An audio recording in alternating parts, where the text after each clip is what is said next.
Hello everyone, welcome back to the channel and the video. So in this video, I will walk you through how to create external REST tools in Oracle AI Agent Studio. So we will look at how to configure them, but more importantly, when and why you should use them in your real world implementations. So this video is part of my Oracle AI Agent Studio How To series, where I am going to cover agents, tools, integration, and best practices. So to start with, let's first try to understand the fundamental. What actually is an external REST tool is. So external REST tool is nothing but the tool which enables our agent to interact with external data sources in real time, whether we need to perform any fetching any data or update any record or create transaction within Oracle Cloud from that external system or the third party system. Think of it in this way that anytime our agent needs data from a third party system, an external REST tool is what make that possible. Let's try to understand from an practical example. Let's say a customer might be using SAP Fieldglass, which is nothing but a third party application to manage their contractor expenses. And now for those contractor invoices, the customer want to create invoices Oracle Fusion ERP for that data. So in that case, we need to define a REST endpoint guiding the agent using prompt and let the agent fetch and process data from the third party system. In this case, it is going to be the SAP Fieldglass. So essentially, if we have to say, then external REST tools are APIs exposed by external application that our agent can securely consume. And this support, now if I talk in terms of Oracle AI Agent Studio, so it support all standard REST operations like get, post, patch, put, delete, etc. Now, from a security standpoint, if I talk about external REST tools fully support API keys, OAuth, and basic authentication along with the controlled access to ensure secure interaction. So that's all about external REST. I will also cover the difference between the business object and the external REST in a moment, just for the better understanding when I'm going to define it. Now, as we have understood what actually the external REST tools are and when we can use them, let's go ahead and create one. So we'll go to the environment. So here I'm on the cloud environment and within the AI Agent Studio screen. Okay. So for this demo purpose, I'm going to use SERP API, which is an open API that let us scrap Google search results. So to be able to add this external REST tool, we need to go into this tools tab over here and then click on this add icon. And now we are going to select the tool type as external REST. Then we will provide the name as, let's say, Google SERP API. Okay, so this is the name I'm providing. Code will automatically default. I will say common and I will say product as other. And in the description, I will write something like this is a third party REST to scrap Google search results based on a search query. So now I will tell you before moving on to this authorization section, I will tell you that what should be the key difference between external REST tools and the business objects.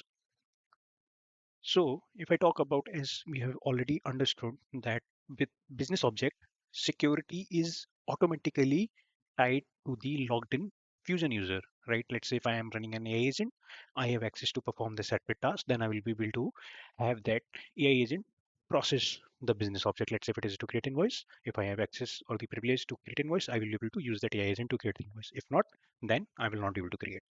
But when it comes to the external REST tool, we explicitly have to provide the authentication details and the instance URL. We need it connect to the third party system.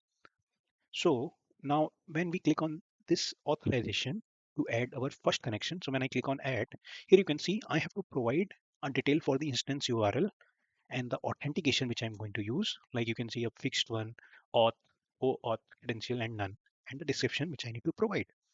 So in our case, the instance URL, as we are using a SERP API, it's going to be the SERP API URL. Authentication for this example is going to be set as none because we are going to leverage API key because this is an open API, so it is based on the API key based access.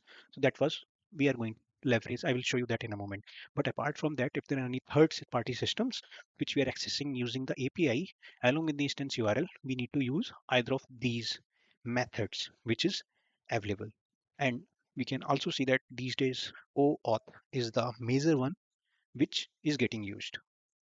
So for now, I'm selecting this as none, and I will say search using user query and grab results. So I will just say update. And I can see this is saved now.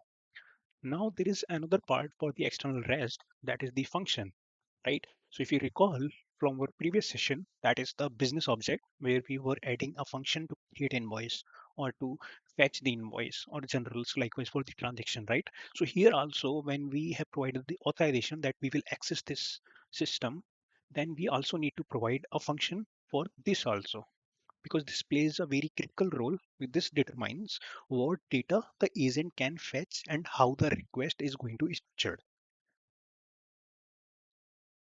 For this use case, we simply want to perform a Google search. So we pass parameters like search query and the API key.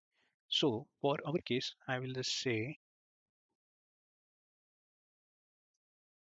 search query. Now in the okay, now I have to fetch. So operation type is going to be get. Now what I will do, I will add a resource path. In our case is going to be this. So here there are one thing I want to call out. So let's say for now I have just made a default as that I wanted to search for a coffee.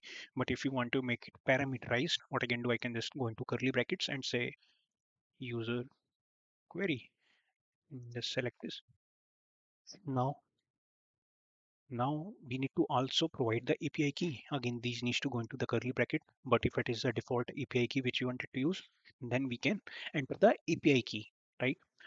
And then we can have it entered as description. So I will say searches the internet using a query string via Google search engine.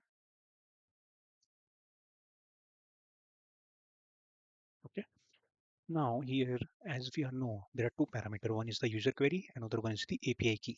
So what we need to do, we will say add parameter, and then we will say user query. Make sure the name and the name over here needs to be same, and we'll say user query.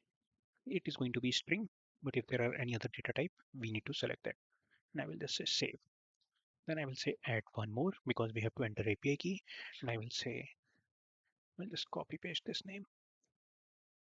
I'll keep it as string because that is going to be alphanumeric. And I will say your SERP. As I'm using SERP API, so I am putting that it needs SERP API key. And that's it. In terms of sample queries like example uses which we have to enter in business object, here we can provide that. Header is nothing but the content type generally which we use in REST API. That is nothing but the header that is available in business object. Same applicable over here as well. For now, I do not want it to add anything, so I will keep it a simple setup. And for now, as I've added the parameter and the endpoint, I will just say add. So you can see over here the function get added. Again, I can add multiple functions if needed for this external REST tools also.